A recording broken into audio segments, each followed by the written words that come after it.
Welcome into the Dad Verb Podcast, where we chat about parenting from the lens of a dad, episode number 5. On today's show, we're going to be chatting about kids and video games. This is something that we chatted about previously as a kind of like a soft launch pilot episode before we officially launched this podcast. And we felt like this would be a good topic to revisit in a little bit more depth with a couple different voices, because we're joined by more than just Ben here today, which we'll get into in a little bit. But after that, we're going to chat about kids and their exposure to cannabis, which saw an alarming article that we'll dive into a little bit. And then we're going to chat about the biggest change that we've experienced as new dads. And then after that, we're going to finish off with a little bit of a draft. I'm surprising the guys right now. They had no clue that we're going to do a draft, but we're going to draft our favorite video games from our childhood. So you guys just start trying to brainstorm about that right now. I know I just sprung that on you, but we'll draft that. But let's go ahead and just announce or introduce our guests here. So obviously we got Ben in the house. Ben, week 2 as a dad of 2. How you doing, man? Good. Doing really well. Little girl is starting to sleep a little bit better, and our son is getting adjusted. So we are surviving the first 2 weeks. There you go, man. Let's go. And then we have joining us today, and today's episode is going to be Andrew Saunders. Now, this is a guy who's been part of our father figure community basically from the start. He's one of our mods in our Discord. He's just been a really awesome voice in our community, and we wanted to have him on the show. This is his first time, probably won't be his last time. He'll hop in and out, and we do plan on having different types of guests, different experts in and out of the show as we move forward. But this is our first guest here. We got Andrew here. Andrew, you want to introduce yourself and tell them where you're from and just tell them a little bit about your family? Yeah, I'm Andrew. I'm from Salt Lake City, Utah. I'm originally from the Midwest, so I'm a transplant out here. I've got one daughter who just turned a year in February and a second daughter who will be here in April. So I'll be exhausted and trying to figure out how Ben did it, watching these podcasts going, how was he? Okay. In about a month. Man. Yeah. So that'll be fun. I did just want to check in with Ben for week 2, broader sense of where you're at. Baby sleeping a little bit better. How's mom doing? How you holding up? Good. We are getting out and about, so it's nice to be out in the real world. And we had our first kid during kind of at the height of COVID in August of 2020. So we really didn't get a lot of time to go out and sort of experience the world in the first couple weeks. So it's a little bit strange, but it's nice to get out and have some coffee dates and, go on lunch dates and really enjoy the outside world. Seeing a lot of family and really just getting the family adjusted to having 2. As we talked about on the last podcast, I think for us at least, and I talked to some other dads today who this was not the case, unfortunately, but for us, the jump from 0 to 1 felt harder than the jump from 1 to 2, just in terms of energy loss and feeling like you know what you're doing. So this has been definitely a blessing. We're super excited about it. It's cool watching our son be a big brother, and we're just adjusting to that new family dynamic. Man, it's a really cool thing to be able to see the interaction between oh wow, I've made 2 little kids, and then just seeing them engage with one another and truly to become siblings is really cool. Andrew, have you been able to celebrate first birthday for first baby yet? For first child? No. We already had it. We did the first birthday. What'd you guys do for that? So I told everybody it was more a party for my wife than my child. Because realistically, it really was. The kid was, she was great. She had a blast, but she was kind of clueless that she was having a birthday party. But we did a charcuterie board table system. I'm a big food guy, and so we made a bunch of treats, and all the adult friends came over. And then for her birthday, I bought her one of those Princess Castle fold up. The only thing I can think of is a car sunshade where they all twist up into the little rings and they go into a bag. Mm-hmm. We got her a Princess Castle one of those, and I filled it with rubber balls, and so all the kids were basically destroying this Princess Castle ball pit. And she was having a blast just sitting in the middle of it. So that was entertaining. But did you guys do a smash cake? I don't know how you get a smash cake video. We tried. I made a cake. It failed miserably. She had no intention of eating the the ricotta and raspberry cake I made her. Dude, you went super nice and frou-frou. Oh, it was amazing. All right. Like, I'm doing it right. But she was like, nope, I'm done. Frosting's good. I don't like, and she just kept touching it and eating the frosting. It was like, kid, smash. Come on. Did you guys put a candle on there for her to blow out? We had a 1-year candle. And she grabbed the fire or no? She didn't grab the fire, actually. She was pretty good about that. She did attempt to blow because I'd been working on like, okay, blow, right? For a couple days. And so she tried it and it didn't work. But yeah, it was fun. I mean, it was first birthday. Like I said, it was more for my wife than it was for my daughter. I think she would have been just happy with, a couple arrowroot cookies and the ball pit, frankly. But updates from my end. Last season, I stepped in to coach my son's soccer team, and I had a little bit of trepidation about that. But we actually ended up going fully undefeated, and it was like a really fun thing to be able to coach like 4 or 5-year-olds and like watch them improve and like learn the game of soccer. Even though that's not like my primary like sport of choice, but it was still cool to like watch them grow and teach kids. It was really cool. But I guess I don't know. I'm just stuck in it now because my eldest Henry, he last season was indoor, and now we're starting the outdoor league again. And the way it works in our area is like, parents have to step up and volunteer to coach. They're not like assigned to coach, and no one stepped up. So I'm like, you know what? I guess this is me. All right. So I had to design like all the uniforms and all that.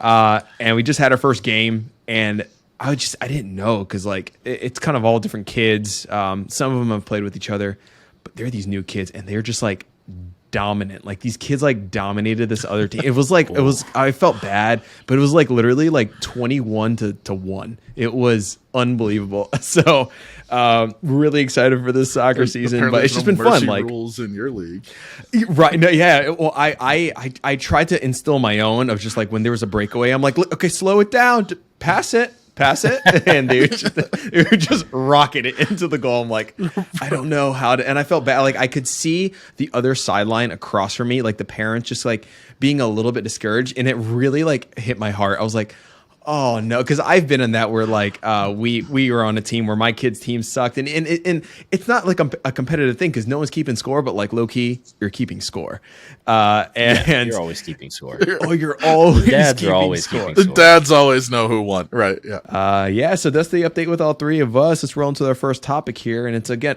it's going to be a revisit of a topic that we talked about on our YouTube channel, not fully on this podcast yet, but it's going to be the effect of video games and kids. As dads, I think one thing that a lot of us like to do is game, right? We like to play video games, whether that's mobily on PC or on console. We are in a generation where kids are exposed to games and screen time more than ever.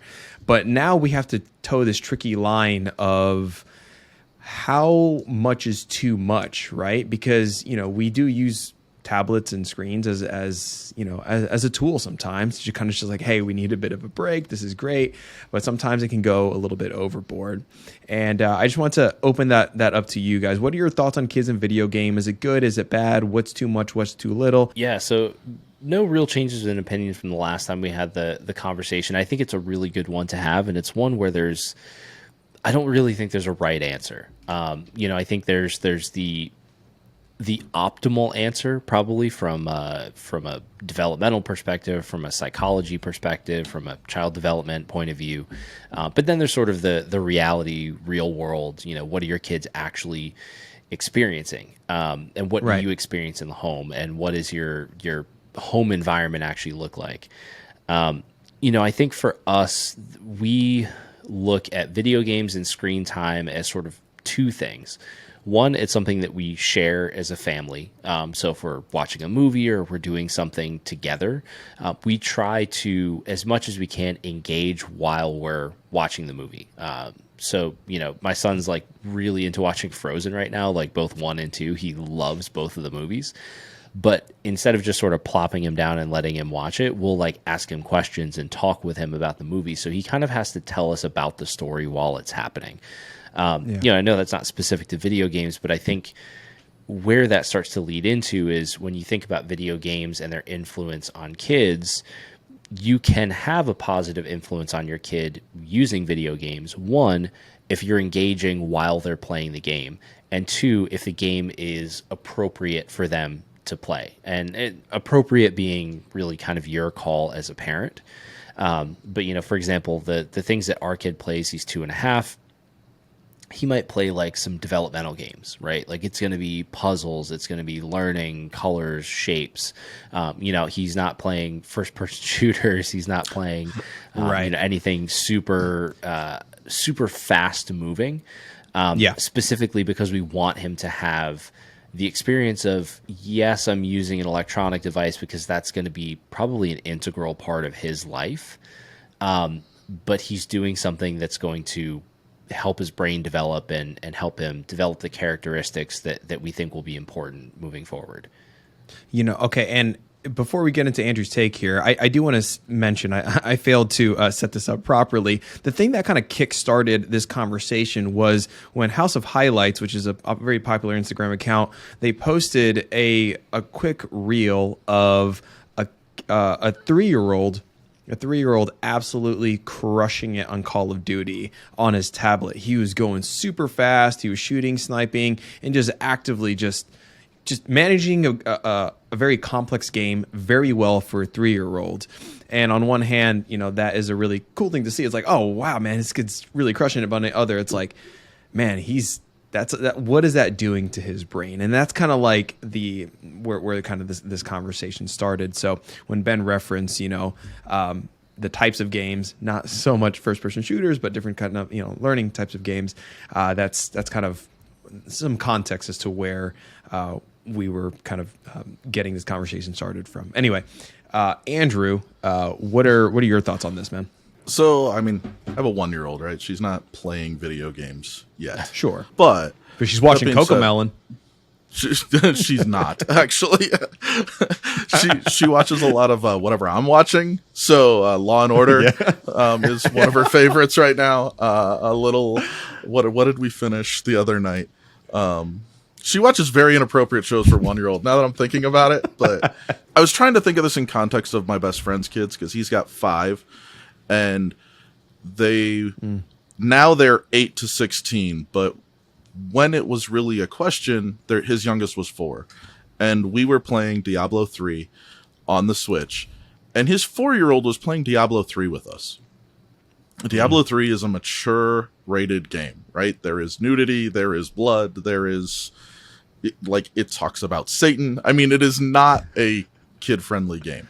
But his logic was she doesn't understand it. She doesn't have a context for the game. And when she asks questions, we talk about them, right? Okay. And she was learning motor skills. Like she was learning how to use her thumbs and fingers together and be ambidextrous about it, right? Yeah. And that kind of led me back down the rabbit hole of, I want to say it was 2019, 2020, a Singapore group published a study where they had done a longitudinal study that showed violent video games didn't make kids violent, right? Yes. They followed kids for 10 years. They played Grand Theft Auto. They played all of these games. And it turns out that there's what they call, there's no correlation, right? A violent kid is either a violent kid or they're not. And the video game had nothing to do with it. But what they did show was there was, they called it penning. I forget what the word was, but effectively it was they might show violent tendencies shortly after they played the game for that moment. And my brain immediately went, oh yeah, every time I watched a ninja movie, I was a ninja for the next half an hour. 100%. And every time I go to a Fast and Furious movie, as an adult, I drive out of that parking lot like there's no tomorrow until I hit the freeway and I go, maybe I shouldn't do that. Like, tickets are expensive. Right, exactly, right? So I think that's the important takeaway for me, and what I'm going to try and target with my daughters is it's not about the content of the game, right? The content of the game always allows me as the parent to educate my child or put it in context for them. Now, am I going to go out and buy my kids the most violent games at 4? No. But if they end up playing them at someone's house, or they want to play them because I'm playing them, we're going to have the conversation. And I mean, frankly, I was playing pretty violent video games at like 8 or 9. Right. And I seem to think I'm a normal person. I mean, when did Doom come out? I mean, I was playing Doom whenever it released, and I wasn't a teenager. Yeah, like fourth. Yeah, I was playing maybe? Wolfenstein was Wolfenstein. Right. Doing very similar shooters. Yeah, and there's blood, and so I look at stuff. I look at those and I go, I didn't turn out terribly, but I also remember playing. There was this castle game on our computer, 5 1/4 floppy. You put it in, you turned it on, and it was math based, and it was add or subtract or multiply or divide, and that was the only way you could navigate the castle and defeat the guys and get to the ASCII treasure. And man, I killed that game. I loved that thing. I was so bad at that game. I know exactly. You played it too? I was terrible at it. Yeah, I love that game. I've looked it up on the DOS emulator on like the all DOS apps or whatever it is, and gone back and played it. I'm like, it's so simple. There's a game called Free Ski. I think it's called Free Ski, where you're like skiing down this mountain and you're avoiding these obstacles. And then this one Yeti monster guy comes out of nowhere and chases you down and eats you. Yeah, and I remember if you get going too far. Yeah. Oh my gosh. I remember that like freaked me out. And I was actually just on YouTube a couple days ago, just like, I remember that game. Let me see that. And like, there's like footage of it. I'm like, man, that brought back some memories. But I mean, my take on this is, there to Ben's point, like when he started off talking, like, there are like the two sides of this, right? You've got like the one like study part of it where like, there are behavioral developmental things that can happen. And there's studies that have shown that. And I read them on the YouTube channel. And one of the comments or a couple of the comments are just like, we're basically just kind of like, I wish you would have done a more unbiased take on this. You really went like anti-video game. And I want to be clear. That was an edited version. Oh man, the blue light behind me went off. If you're watching on YouTube, the blue light died. Then whatever. Anyway, that's so sad. The vibe is off. The vibe is off. Anyway, I enjoy playing video games with my son because the way we go about it in our families, it's actually a moment for us to bond. Now, we don't do this for hours and hours at a time, but Henry and I will play Mario Kart quite a bit. And it's really fun. Very lately, I've been playing Hogwarts Legacy, which has been super fun. And I actually just made a video of it today. Henry and Colin are running around the house with pencils in their hands, and they're like yelling at each other, casting spells at each other. They got book bags, and it's just like a really fun way that it's like engage their imagination. And there are some pretty tense moments in that game where there's some hard battling and spell casting and stuff like that, but I don't think it's like really negatively impacting them or molding them into like violent beings who are just like, you know what, I want to Avada Kedavra someone in real life, like it's this is I think for us the element of video games and screen time has been there's been a lot of learning, a lot of bonding, and it's been fun for us as a family. But we do monitor it because there are noticeable like behavioral changes when we because Henry has a Switch, right? We got him a Switch for Christmas, and sometimes when we're like we give him the Switch, we let him play Mario Kart or whatever just for a little bit. When he's done playing that game, we're like, hey, it's time to quit. We got to go eat dinner or something like that. The moment the thing turns off, you can tell that this kid is super just like grumpy, angry about like seemingly not like nothing's happened to you other than the game's off, but you can tell there's just like a big demeanor shift. And then when that happens, it's something that we definitely have to talk about. So now, every time I give him the Switch, it's just like, okay, after the Switch is done, we're not going to be, and then he says grumpy. He's like, yep, we're not going to be grumpy, right? So like we have to like prime him being like, listen, man, it's the dopamine exactly. hit. It is right. There's that big dopamine hit. hit that comes from the fake success of a video game. Yeah, and when it goes away, you get depressed, and you're like, oh. I mean, we do it as adults, right? Yeah. The same thing happens with our son when he watches movies. When the movie's over, if we have to stop the movie before it's finished, he gets cranky. And it's, we have to set the expectation before we even start. Like, okay, we have 15 minutes to watch part of this movie, but like it's going off in 15 minutes. It doesn't stop him from being upset, but as you said, there are sort of noticeable behavior changes that happen with any of this screen time.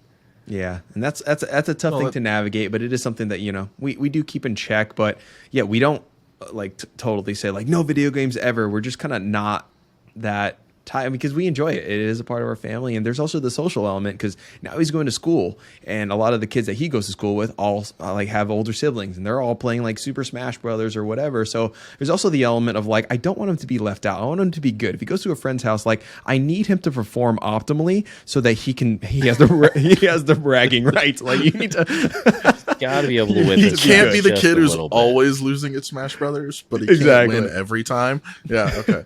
Right. I joked about it with Ben in the last episode, though. I was like, listen, man, to de-incentivize him from ever like wanting video games, I'm like, listen, it's either you do this to be an esports athlete, right? Full like sponsored athlete, or you don't do this at all, right? You got to make it to the top go big or go home of this. Yeah, exactly. Yeah. And it gets to the point where he's just like, no, I don't like doing this. I'm like, what? You don't want to train for Smash right now? Pick Kirby, let's go. You know, or if Henry came up to me and said, I want to be an esports athlete, I would be like totally fine with that. I wouldn't dismiss that. I think a lot, you know, when people hear that, there's like, they give pause to it. They're very dismissive.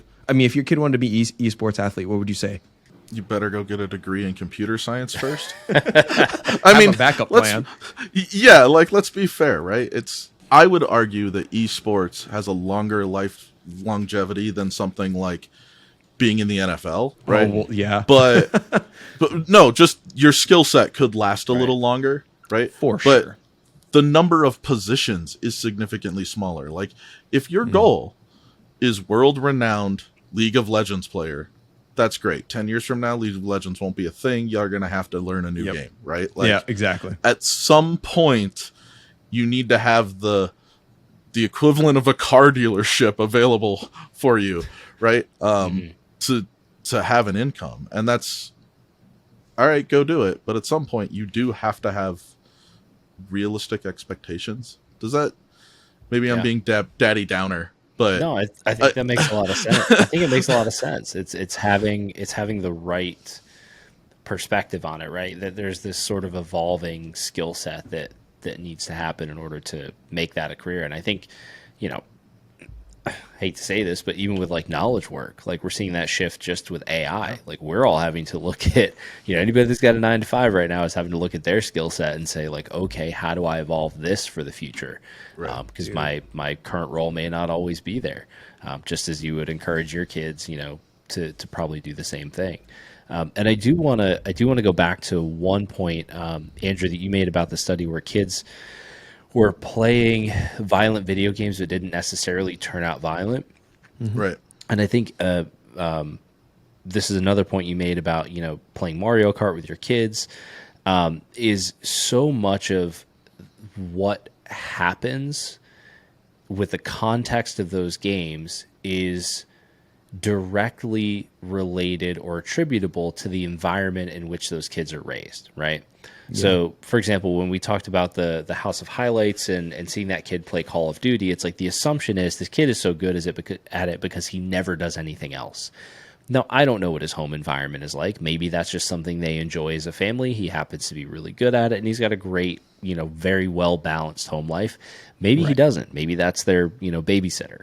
Yeah, we're judging based on a very small window. Yeah, it's a very small snippet, but I think it's really important to, you know, not necessarily vilify any one thing based on a study, right? Again, because studies are about optimal development. It's, you know, generally kind of an all or nothing view and not necessarily kind of, in my experience, sort of real world.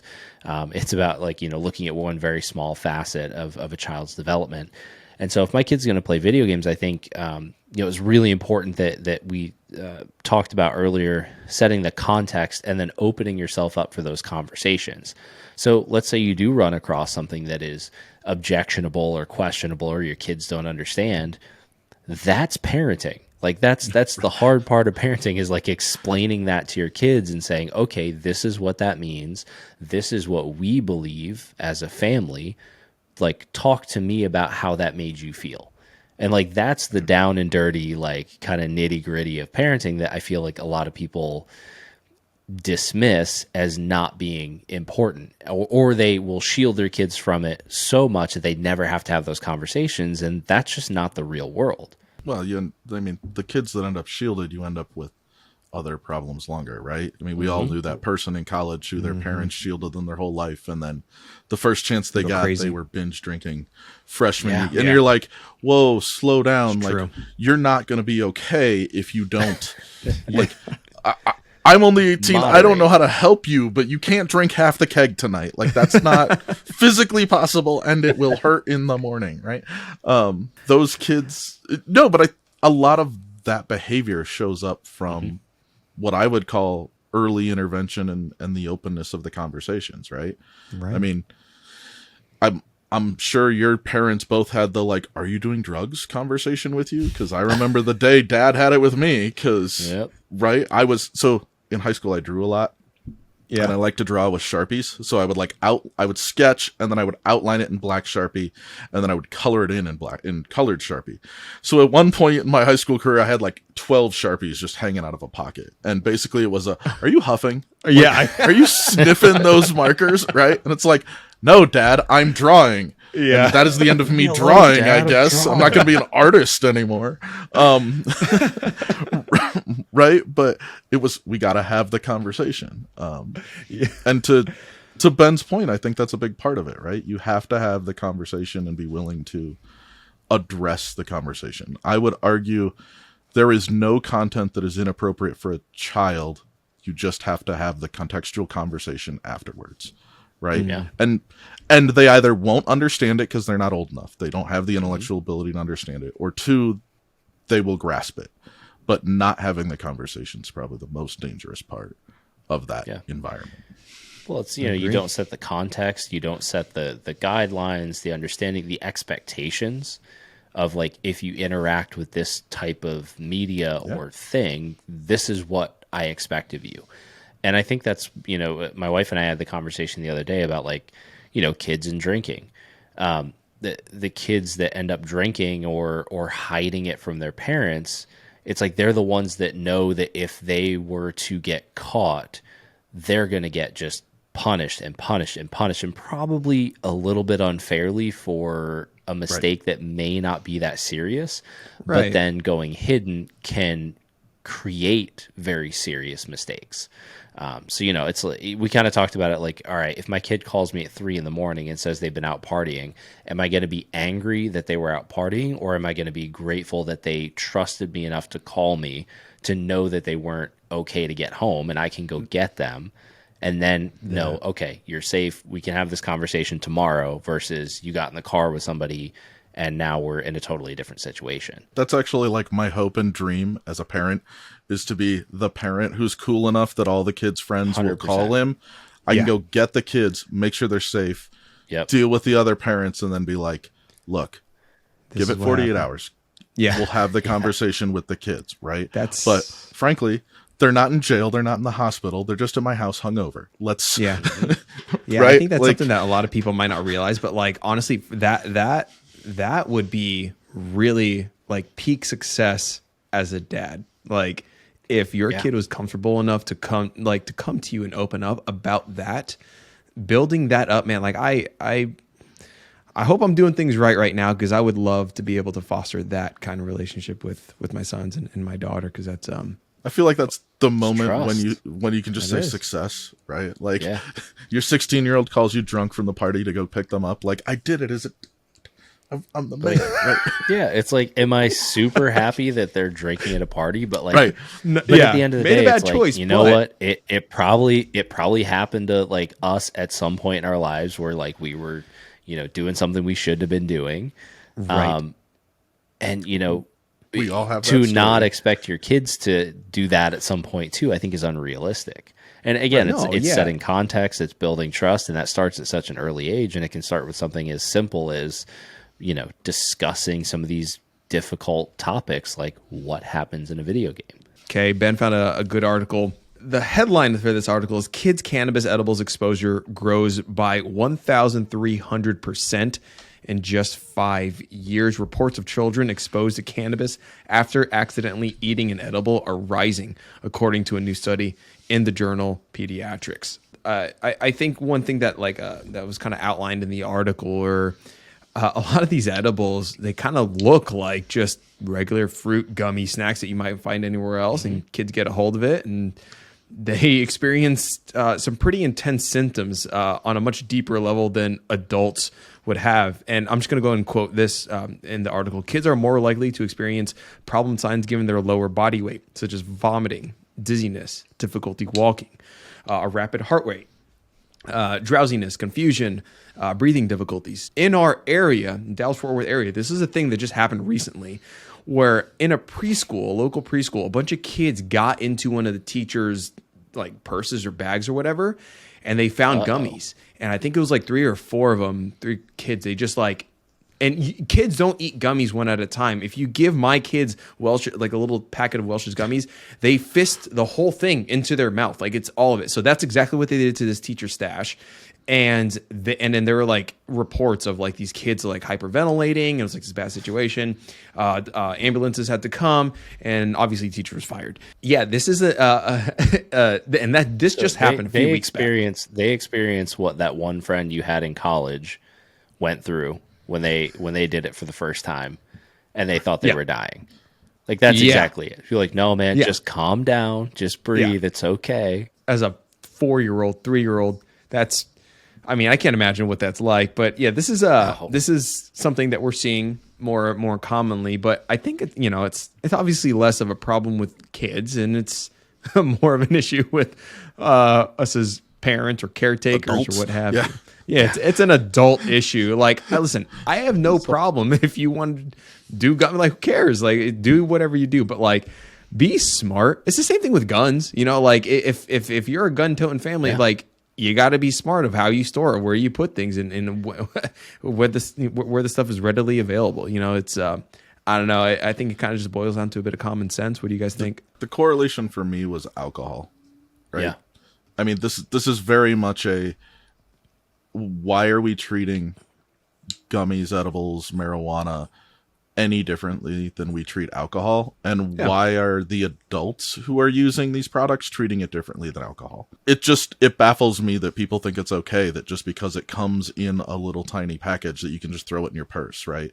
If we saw somebody walking around with 500 milliliter bottles of Jack in their purse every day, we'd kind of be like, excuse me, miss, it might be an issue. That's fine. You're an adult, but like at the preschool, really? Like, yeah, and that's what threw me. I was like, why do you need to bring it to a like? Do you really need it that bad? So that's.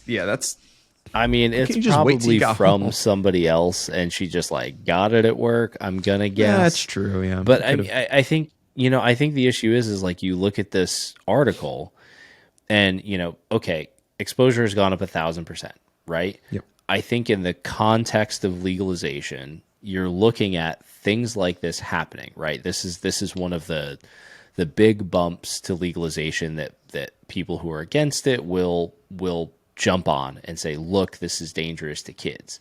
As it is more readily available, more people are going to be okay with using things like this, and it's going to be more prevalent in more homes, which means a greater risk of exposure. And I think, as you were saying, Andrew, right, like it's an adult problem, it's not a kid problem.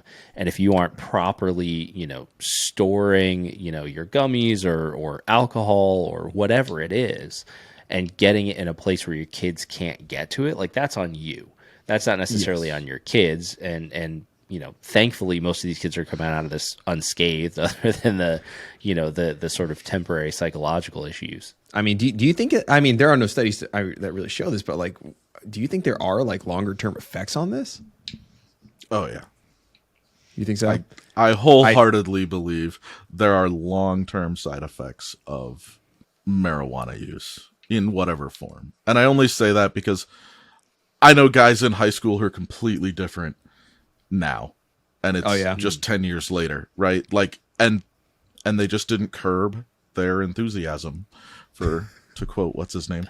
And they are completely different people. I just want to preface this real quick. So like anyone listening, so like what we're talking about now, this now becomes kind of more of like an opinion oriented thing, right? There's no studies or anything like that we're referencing. In Andrew's going to have different takes here.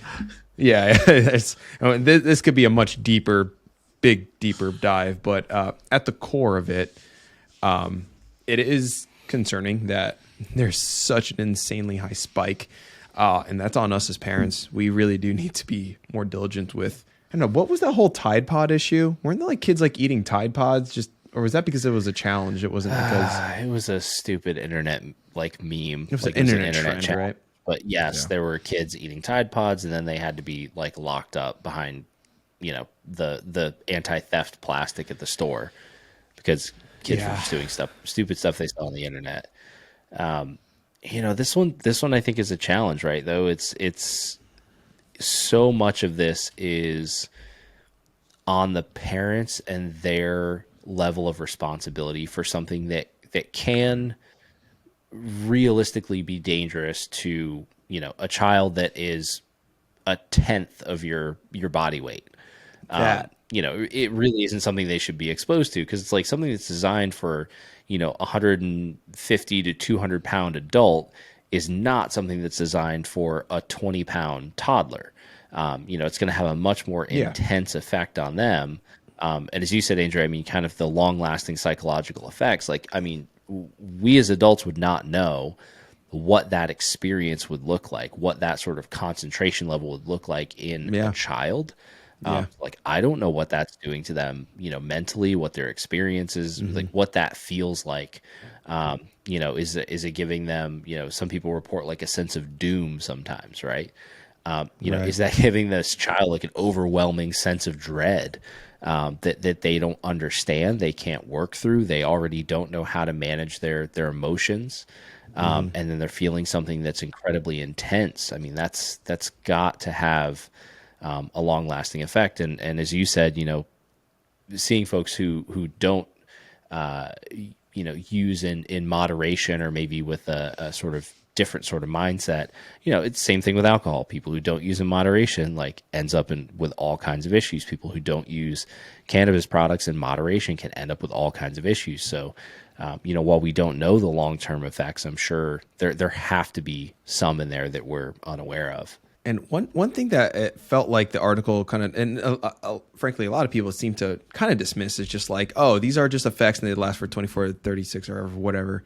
But I don't like these products are like made with different potency levels, and they're made from just like made for people. No, like we don't know where these things are coming from. Yeah. No, there's no There's no and standard. that's the thing that like alcohol has a standards board, whereas right now cannabis doesn't have a standards board. I mean, something could happen to a child if they ingested enough and just, rockets their heart rate to a point where it can't be brought down. Like, I think there could be some like very severe consequences to what could potentially happen.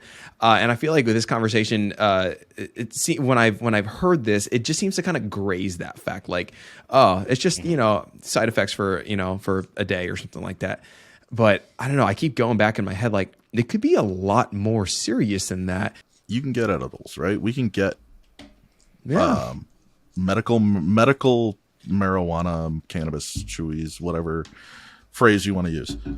But we're not treating them like prescriptions, right? And I understand that certain states have made recreational use possible and that changes the dynamic. But in the states where they are prescriptions, like they should be treated like medication, right? Mm-hmm. And I don't think the culture is set up to think of marijuana as a prescription substance at this point. And it will probably be very hard to get there. Well, how much money has been spent to keep it from being thought of as a medicinal substance and more of as, a party thing or something not to be taken seriously. Right. And so then it becomes, I mean, exactly like what you're saying, right? Then it becomes, it's not harmful, because then to counteract that, you kind of have to go the other way. So whether you're, for or against, the for side has to kind of look at it as, and not all folks, but like, I think in the mainstream, you're looking at it, it's not dangerous. It's not a big deal. It's, something everybody could enjoy. And like, it's not really a problem. And then, the against side is it's a gateway. It's bad. It's terrible. It's like, the worst thing in the world. But there's no talk of responsible usage, responsible moderation, responsible storage, right? Well, I mean, and even in this day and age, knowing if you there's absolutely no reason everybody can't go to the doctor and find out if they are predisposed to addiction in their genetics, right? Yeah. And that little piece of knowledge right there can give you a whole ton of information about which substances maybe you should avoid, which substance you should be more a parent of, right? When That's so interesting. I never actually really thought about that. Like, yeah, you can. Yeah. There is a genetic component to addiction. We've discovered it. Like, go figure out if you're one of those people and then decide, right? Or if your kids are those people. What is the process to do that? It's like a 23andMe test? Like, what is that? Like, how do you kind of learn more? I'm 90% sure that it's on my 23andMe. I can check. Hold on. You guys talk about something else. I'll let you know in a second. Okay. So I don't want this conversation to just be like marijuana bad. Oh no, it's great. Because I mean, it all just like kind of depends on the context, right? And everyone is going to have a different take on this. But have you guys heard of the case of Charlotte Figge? No. Charlotte Figge is a child who experienced seizures.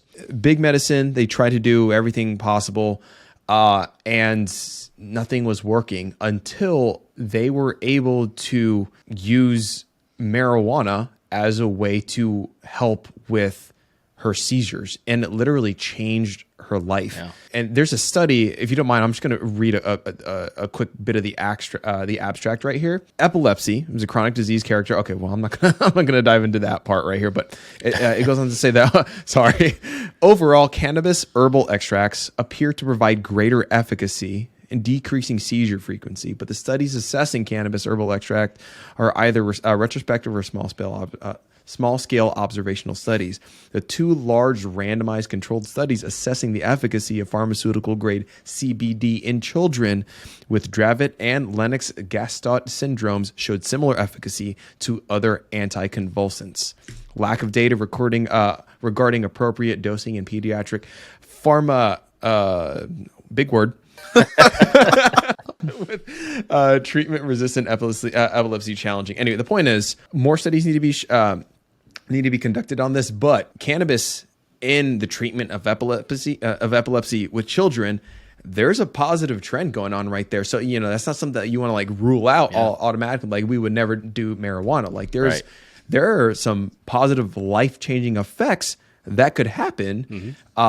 If it's used, within the right context, right? So that's different from ingesting gummies, a fistful of gummies. Like obviously it's a very different conversation. Yeah, ingesting gummies for a good time, or like stopping your kid from having seizures, or exactly.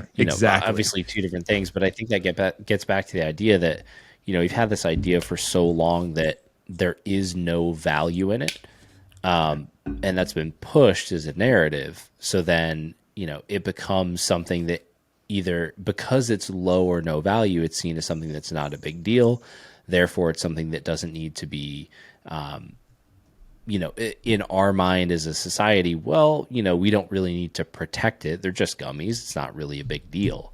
But as you said, Andrew, like if we are going to see it and use it as a medication to treat ailments, then, maybe that's something that that's how we should treat it in our households, right? I'm not going to leave, a bunch of high strength pain meds just sitting out where my 2-year-old can get to it, just the same as I should not leave, edibles sitting out where my 2-year-old can get to them.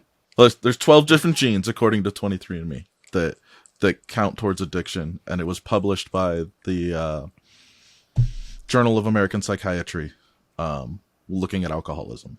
And so they identified, but you cannot test for it. Like there's not a specific marker that 23andMe will give you, but I'm sure your doctor can look it up and give you a genetic scan and tell you if you have them, if you want to go that rabbit hole.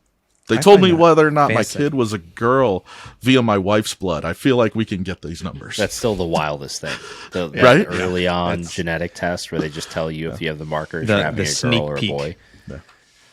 Yeah, I think think the sneak peek you can do it at like 7 weeks, 6 weeks, even maybe 6 or 7 weeks, and it's like $100 or something like that. And it's it's crazy how far we've come as opposed to waiting for the anatomy scan at 20 some odd weeks. Right. So it's fascinating. That's cool, man. That's not something that I really like thought about, but that's really cool. That's something that I'm kind of intrigued with. If you guys have any parting thoughts, let me know. But if not, we can move on to the next topic. The only thought I have on this one is in Chile, it is commonplace for minors to take cocoa buds and chew them. And it's the root of cocaine. And they chew them as a stimulant. Yeah. And while they do get addicted, there are very few adverse side effects because it is not the refined cocaine that we're aware of. It's the raw stimulant. They use it like chewing tobacco. That's like a very common thing in a lot of cultures, though. Like a lot of cultures have something, or like I think in parts of like Africa and Somalia, they chew like it's like KHAT, like khat. Which is a very similar thing. It's kind of like an herbal thing. They just chew and they get a little bit of a buzz or whatever. I think we need to start acknowledging and be aware that these substances have multiple uses. Yes. And what we have done is refined them into things that can be dangerous to ourselves or others, even though in their natural form, they're very useful to us as human beings or as creatures. It's when man touches it. It's the chemistry and the science that has made it very harmful. I mean, because let's be fair, right? If you've ever had raw cannabis, it's not delicious. Right? Like pot brownies aren't good. There's a reason that you shove a bunch of dark chocolate in with all of that grass, right? I mean, you can't really eat enough of them to really get in any serious trouble. But as soon as we start refining it, you can get a lot in a 1-inch square. And that'd be like 4 trays of brownies. And let's be fair, ain't nobody eating 4 trays of brownies. I mean, a lot of calories. Started getting into it. Things started getting really, really concentrated. I mean, I think that's a great point. That's really where you're getting into a lot of these issues, right? It's not even just that like kids are eating something in its raw form. It's like they're eating a gummy that is made with, stuff that has been distilled down and concentrated to the point where a full-size adult only needs to eat a gummy to get some pretty serious effects. Right. And again, it's unregulated, so you don't know how much of what is in there. So it can be. And that's the part that I think is the problem, is the unregulation of that process is I think where we're going to get into trouble. Right? Mm-hmm. You want to grow pot and smoke all the weed you can, have at it. I could care less. Right. But if you want to refine it, distill it, and then distribute it as a product, right, then we have some danger questions that I really want to talk about. Yeah, exactly. Well, let's go ahead and move on to this to our final topic here, and it's going to be more of an experiential thing, and it's what has been the biggest change, the single biggest change that you've felt ever since becoming a parent, like the big shift from, my life as a, just me and my wife, to, now we have a kid. What's kind of been one of the biggest changes that you guys have experienced? Ben, let's start with you. Well, for you, what do you think that is? So I was thinking about this when we were kind of chatting about this over text message earlier today about, what was I going to say? And, was I going to talk about, gratitude or this, that, or the other? I think one of the biggest changes that I've made from just kind of a mental shift is the importance that I place on my own self-development. And this is, I think you kind of go one of two ways when you're a parent, right? You can either focus everything in on your kid and their development, or you can step back and say, and this is where I realize, especially talking with my son, as he gets older, I'm starting to realize he's essentially a tiny mirror. So anything that, especially at this age, he repeats so much of what I say. He repeats the behaviors that I exhibit, the way I speak with people, the way I talk about myself. The way I address and treat my wife are things that he's going to pick up on. The way I address and treat others.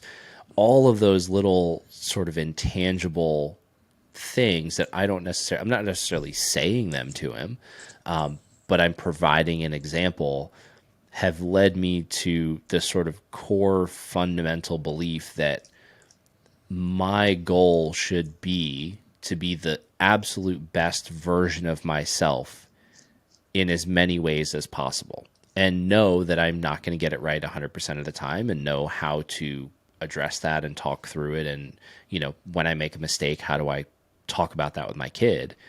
But the biggest change, like I said, has been, you want to be the best version of yourself because I want to be the best version of myself for them, to provide that example. So that's been the biggest change for me personally. That's awesome, man. And Andrew, what about? And by the way, this is for a lot of our audience who are new dads. I hope that this is a good segment for you to just kind of like,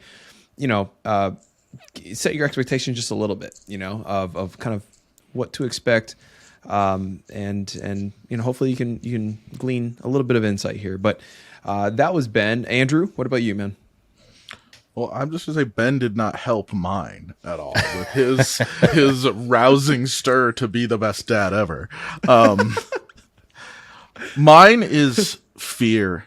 I am by far a lot more afraid or scared or whatever, anxious as a person now that I'm a dad, than I have ever been in my entire life. Like, I never used to consider what the person in front of me was doing on the highway and whether or not it was going to affect me.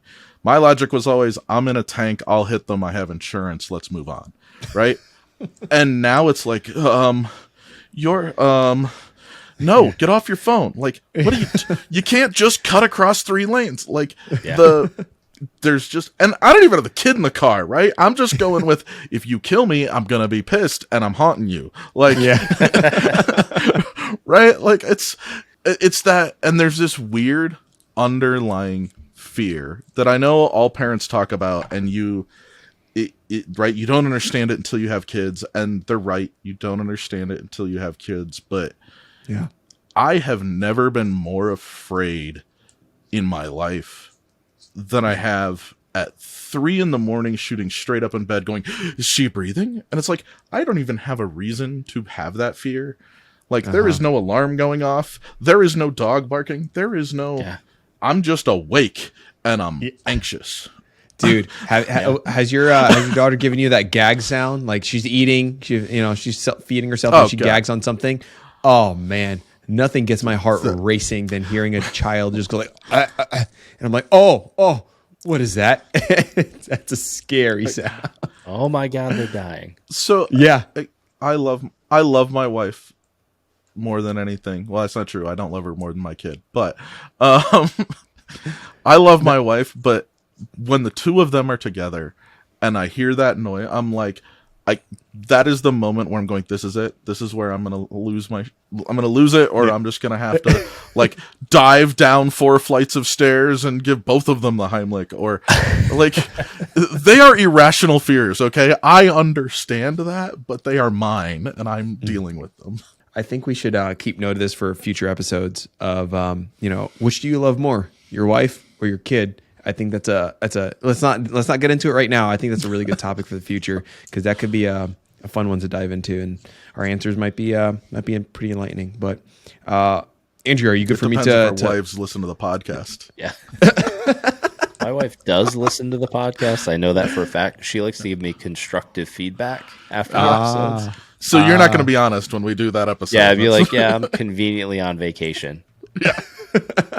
For me, I would say that the biggest thing for me that I still continue to struggle with revolves around time. Just this morning, right? We were getting ready for going to church, and we felt like we were pretty much on time. We had to be there, like noon or 11. We're doing good on time, and all of a sudden, it's just like everything just feels so rushed, and getting everything like in and organized and together, just like a panic. And because you have to get the baby stuff and the diapers and the diaper bag ready, and then the kids got to get their shoes on. It's just it's a whole thing. And and it never used to be like that, but now it's just like, it's so difficult. But that's just the getting ready aspect. And there's like the allotment of like time you have balancing work and family. That's another thing that I continue to struggle with, and balancing, fitness goals, but making sure that I play with my kids. It's time is something that I still don't have a firm grasp on, and I continue to struggle with.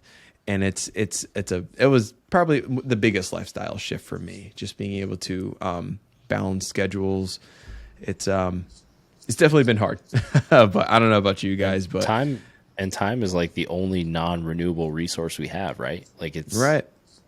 You spend it and you've got no more of it, and you don't know when it's going to stop. And that I think is like what drove kind of my answer too is I think, and maybe this is maybe this is even a bigger shift. And this is something I've seen in a lot of dads that I talk to, is that until I had a kid, I was not as acutely aware of my own mortality.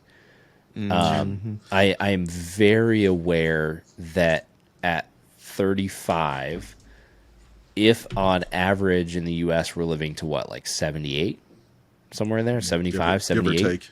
Right. Yeah. So I've got maybe, if I'm lucky, I've got 40 years left. Right. Maybe 50 if I'm really, really lucky and happen to stay really healthy.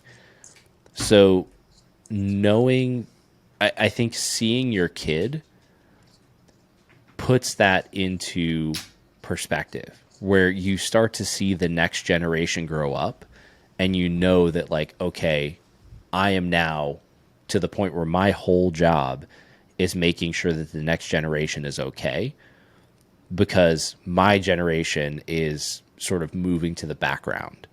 And I think that, you know, when, especially after the first, like that was the first time I really looked at my life and was like, every day I wake up is one step closer to being in the ground, just like everybody else is. Oh, and so what do I do with that time? And it can feel, at first it felt really overwhelming. Like it felt like, oh my God, like I'm dying, like this really existential fear. But then it became kind of freeing, where it's like, you know what? We're all going to the same place, which then means, what do I think is important? And the most important thing, I think, is to spend time with my kids and to make sure I'm setting a good example. And that's all I can do, is be a good example for them, and then hope it works. The thing that you just said, like, that actually kind of hit me yesterday, where like I like really dwelled on like my mortality, and I felt like really heavy. And it was actually when I was coaching Henry's soccer game yesterday, and I was just like, geez, look at this kid, man. Like he's amazing. Like he's having fun. He's just like such a fun, vibrant kid. But he's already at this stage. He's already 5. Like he's gonna be 6 like next, like in a week. It's just so weird how fast it moved. And I was just like, every single day, you know, like it feels like a grind, right? But if you like peel back and just like look at the macro of just like, dude, I have a good kid, a happy kid. He's healthy, and all he wants to do is hang out with me. Like that's the biggest problem that I have with him. It's like he just wants too much of my attention. Right. And if that's my biggest problem, like what a blessing that is, you know, like you just like get your head out and just like think about that. Like, dude, you have such a limited time, and all they want to do is hang out with you. Like, and sometimes when I have these moments of frustration of just like, man, I just can't with you guys right now, you know, I do have that moment of just like, oh, I'm gonna die soon. Oh man, this kid's growing up too fast. Oh, and then I just have this like rush of euphoria, and I was like, let's go wrestle, and and then I start hanging out. Right. But I feel those waves more and more and more, and it hit me yesterday, and especially as your kids get older. Like every year that my son has gotten older, I've become more aware that I have less and less time with him. Not on a daily basis, because we're actively, you know, trying to set ourselves up so that we can spend that time with him and with our daughter. But that just overall, like, we just don't have that time. So then when I think about what are my obligations, what are the things I commit to, that is the backdrop by which I'm judging them. So it's like, is it taking away from X, Y, or Z? And then is it worth it? So like, when I'm on my deathbed, am I going to wish that I did this one other thing, or, you know, and said yes to more things? Or am I going to wish that I said yes to spending more time with my kids and my family? Well, that was a pretty morbid note to end on. No, we're going to lift it back up. We're going to lift it right back up with a fun little draft here. We're gonna let's transition to something fun and poppy. Let's draft our... Hold on. I got a good note for your morbidity. All right. So one of my family members is an actuary. So they do all the like, when are I had people one of going to those, die too. for insurance and that kind of stuff. The good news is if you can make it to like 73, you're more likely to make it to 90. So there's Right. this goal, die right? off chunk around your late 60s, early 70s, and then the next big one is your early 90s. That's interesting. Now that doesn't mean people don't die the whole way through, but like in terms of Statistically, where groups of humans die, it's like 40s and 50s, 70s, 90s. So That's good to know. Now I've got that stored in the back. yeah, I know, right? If you can, If I can run so a on the short marathon in end, my 20 70s. years. Yeah, exactly. Anyway, that's what you work for. That's a fitness goal, to still be There you go. marathoning in 70. There you go. Anyway, Yeah, and I do want to put this in perspective, right? The consideration of your own mortality is not to just think about your dying all the time.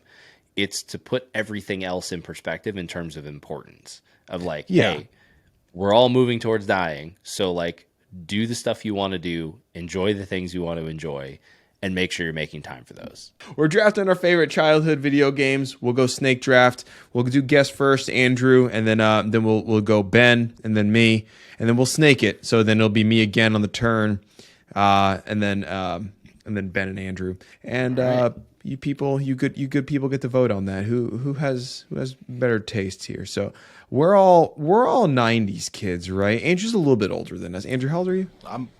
I will be 40 this year. So I was born in I'm 34. Ben, you're 35? 35. Yep. We're all in the same range. So We're all I think we all roughly have the same chunk. similar. We were exposed to similar things, Yes. growing up here. So Andrew, let's start with you. Then go to Ben. What's your first pick? I am going to the first video game that I ever got to pick and play myself at a store. And that would be the original Warcraft. The Warcraft good old days when you could World play in of the store. Warcraft is based off of, and like I went to a store and I went, Dad, I want that one. And he bought it for me. I don't know why. I don't like if you think about it in terms of violent video games, makes no sense, but Warcraft. Right? Hey. And I would have been under 10 for those of you who are keeping score on the violent video game meter. Ben, what you got with your first pick? First pick is the first game I got with my first system, which happened to be a 16-bit Sega Genesis, the OG. Nice. And that was Sonic the Hedgehog. I spent Classic. hours of my life being terrible at that game. Dude, it's We all did. I think It's that's a like good not pick. even complicated, but I was so bad at it. It's so funny how Sonic was, a Sega property, but now, full circle, it's under Nintendo now, and Mario and Sonic are in games together. It's interesting because they were such big rivals back in the days of Sega versus Nintendo in the 90s. You were either a Sonic kid or a Mario kid. 100%. Yeah, my cousin and I was was a a Mario, Mario kid. kid. So I'm with my pick, I'm gonna go. This is hard because my first system was a Super Nintendo, an SNES, and the game that I probably put the most time on, I think it's. But then again, I would say I was more of a Nintendo 64 kid as well. So you know what? I'm gonna pivot. Right, I'm making a pivot. I'm going to go Mario Kart 64 with my first pick. Just hours and hours of fun games, and that's where kids really had bad language, right? This is Mario Kart 64, and Lost a couple controllers and then to Mario Kart 64. yeah, there you go, just smashing. And then I'm gonna follow it up on the turn here, going into round two. I'm gonna go ahead and pick GoldenEye, kind of the first big shooter. GoldenEye again, 64, Nintendo 64. Just re-released on the Switch. Yup. I haven't gotten to it yet, but that was pretty fun. That was pretty fun. You want to go full nostalgia, and hearing GoldenEye boot up, and you are sitting in your friend's parents' basement with a fresh bowl of popcorn and some pizza rolls. You got your best buddies next to you, and you're having a sleepover. And you hear that dunk fire up. Cuban Pepsi. Yeah. Oh, yeah. Yep. Yeah. Oh yeah. Oh, so good. Simpler times. Oh, so Back fun. when insurance wasn't a word I knew. Yeah. Oh my God. I didn't know about APRs and life insurance. Out of pocket max, your deductible. I didn't know what out of pockets were. Oh man. All right, so Ben, round 2. Where you at? Right. I'm up next. Yep. So round 2 is gonna be. I got to go Metal Gear Solid, the original Metal Gear Solid with all the pixelated faces. It was like my first true espionage game. And sincerely enjoyed playing that one because it was like, I mean, I kind of had superpowers, but didn't really, and you still had to sneak around. I mean, it was awesome. It was one of the best games. I think it was a genre-defining game in its time. It was. My wife's second cousin, I think, it was like one of the original voices of Snake for the video game, or one of the video games. It was which is a really fun little fact. But anyway, I think it's a good pick. Andrew, you're on the turn. So you go round 2 and round 3 right after. All right. I'm going number 2, Teenage Mutant Ninja Turtles on the Nintendo. The side-scroller that was basically impossible. I don't remember if it was SNES or NES. I think it was NES. I think they had one. I'm for sure each. someone on YouTube will correct me, but Super Ninja or Teenage Mutant Ninja Turtles, the side-scroller, always Leonardo, and Always Leonardo, dude. Yeah. You want the swords. Always Leonardo. Yeah, I don't know why you could do anything throw other than the swords. The size with Raph, but it just wasn't as effective. Yeah. That's what it was. That's what they're called. Size. That's right. That's Size. Raphael. Yep. Yeah. All right. That's good. And then I gotta pick a third one. Yep. Right. Final one. Okay. I'm flipping it all the way to the other end. And I will get a lot of crap for this in the YouTube comments. I'm not gonna lie. I'm going Cyberpunk 2077. That game is beautiful. It's gorgeous. The stories are amazing. The follow-up cartoon on Netflix was well done. Is that the thing with Keanu Reeves? Yeah, it's the game with Keanu Reeves. It came out. It had a ton of glitches, but I tell you what, it's one of the few games I've played all the way through in as close to a single sitting as you can get in this day and age. I got to throw a challenge flag though, because this is childhood video games, and Cyberpunk is new AF. What child video games? What childhood video games? Yeah, like things that you played in your childhood. Like, I mean, I wasn't a parent yet. I was still a kid. I'm calling it. Are you a kid at heart? She wasn't. Call it a childhood. Yeah. I mean, okay, if you want to roll that back, you want to challenge that, I will go with the original I'd roll Diablo. it back. Hey, wait, say that again? The original Diablo. I never got to play that. The game that defined the MMORPG genre as a game. Battle.net was brand new. You could do 4 people in a game. You had guilds that were on bad websites. You had to have meetings and like AIM instant messenger to figure out which 4 guys were going to go in for the dungeon. See now you're throwing original Diablo. Yeah, now you're throwing in the AIM, and I can get behind that. Oh, I'm loving that. Yep. I mean, if we're rocking back to childhood, I would go back. Yeah. I was a Blizzard kid, so I had them all. Yeah. We died on StarCraft. My father would unplug the phone line because we played StarCraft online together. So much. Like we'd be in the middle of a game, he'd be like, "I have to make a phone call," dude. Oh my gosh, the struggle that our kids will never have to deal with about sharing the freaking phone lines.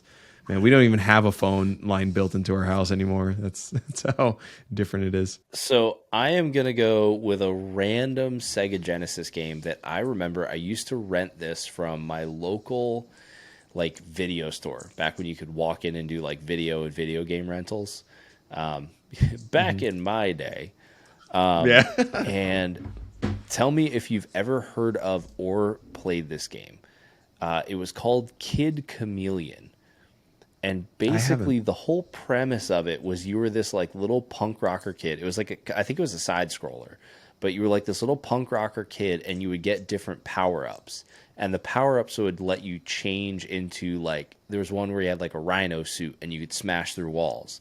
And then there's one where you were like a ninja and you could take down like a bunch of the bosses.